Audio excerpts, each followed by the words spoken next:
জল্পনা কল্পনার অবসান হয়ে গেছে। বিশ্বকাপ দল ঘোষণা করেছে আর্জেন্টিনা। কারা বাদ পড়ল আর কারা জায়গা করল এ নিয়ে চলছে তুমুল আলোচনা। আনহেল ডি মারিয়া কি ফিরতে পারতেন না? এমি বুয়েন্দিয়া কি থাকতে পারতেন না? একুনাকে কি রাখা যেত না? ঈদের ছুটিতে এমন সব কনভারসেশনে আরও বেশি যুক্ত হচ্ছেন বাংলাদেশি আর্জেন্টাইন সমর্থকরা।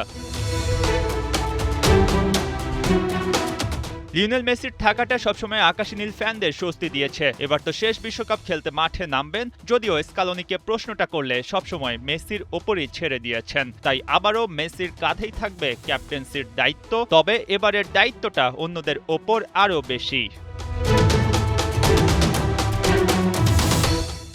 গোলকিপিংয়ে অতন্দ্র প্রহরী হয়ে থাকবেন দিবু দ্য এমিলিয়ানো মার্টিনেজ, সাথে গর্নিমো রুই আর হুয়ান মুসো থাকছেন।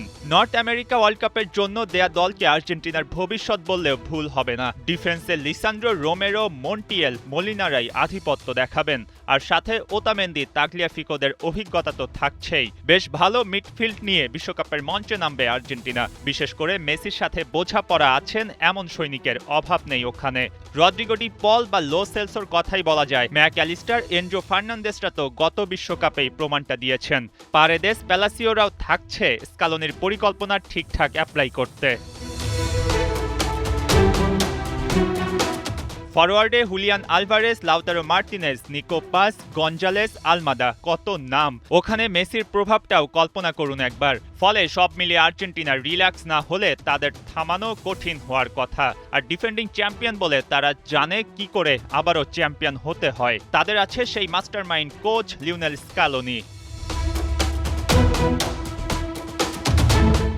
স্কালোনির দল আর মেসির ক্যাপ্টেন্সিতে আর্জেন্টিনা বড় দৌড় দিতে প্রস্তুত। এই স্কোয়াড থেকেও এমি বুয়েন্দিয়া, মার্কোস সেনেসি, মার্কোস একুনাকে বাদ দেয়ায় কিছুটা দুঃখ করছেন ভক্তরা। কিন্তু ২৬ জনের বেশি দল ঘোষণা করা তো কোনোভাবেই সম্ভব না। বুয়েন্দিয়া আর সেনেসি দুজনেই ছিলেন দারুণ ফর্মে, তাই ফ্যানদের আক্ষেপটা অযৌক্তিক না। তবুও আবারও এক হয়ে আকাশী নীলদের পতাকা উড়িয়ে ট্রফি ঘরে তোলার স্বপ্ন দেখছে আর্জেন্টিনা।